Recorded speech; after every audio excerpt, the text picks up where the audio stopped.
I live on Peppermint Way. We also have a Nutmeg Avenue. Sweet Fiction is our main bookshop. We have stores named Cookie Crumbles, Eats and Treats, and Taffy Toys. You get the picture.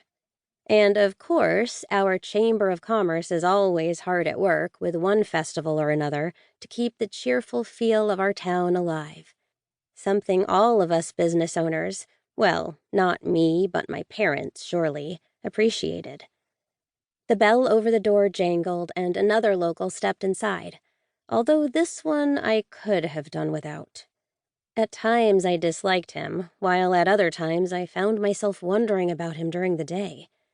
What must it be like to work as a police detective? Did it feel good to be taller and stronger than most people? Did that contribute to his superiority complex? Or had his looks given him a leg up all his life and left him plain irritating? I chalked up my fascination to a crime fixation and left it at that. Irritation. Thy name be Detective Chad Berg. I swear, without fail, Berg liked to pop into my shop to give me the eye on a weekly basis. I wasn't the only one who'd noticed. Kat gave a subtle nod his way, then winked at me before returning to business. She liked to pretend he had a romantic interest in me, but Berg and I both knew he kept an eye on me and my dog, ready to throw us in the slammer for the smallest infraction. Avoiding him would only work for so long, until it became obvious I was dodging the law in our small storefront.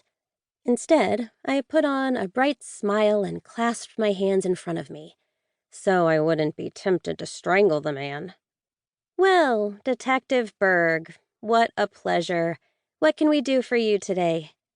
He grunted, which was his form of a greeting. As usual, he was dressed in his summer finest, khaki trousers, a dark blue short-sleeve polo with the word police stretched across his broad chest and back, and a Confection PD ball cap he'd removed upon entering the store. Berg served as part of the foundation for my detective character in the suspense novel I was writing, though I'd given my lead a nicer disposition and kinder attitude toward my intrepid heroine. He looked to the dog at my side and offered a rare smile. Whoa, boy, did that expression work in his favor. Normally, he looked like a stone-faced killer, with short, dark hair, a granite jaw, and light gray eyes as cold as ice. Berg possessed the build of a linebacker, far bigger than me, and always seemed tense, as if poised to tackle someone for breaking the law. He focused his gaze on my dog, Cookie. "Keeping out of trouble?" Cookie took a delicate step forward to sniff his outstretched hand. She licked him once, then darted back to my side. "I take it that's a yes." He nodded, then looked back at me. His smile faded. "And you?" I swallowed a sigh. "And what?" My reply came out a little snappier than I'd intended.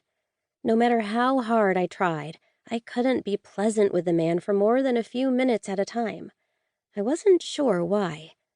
Then again, Berg did have a tendency to cite me for violations of town ordinances I'd never even heard of.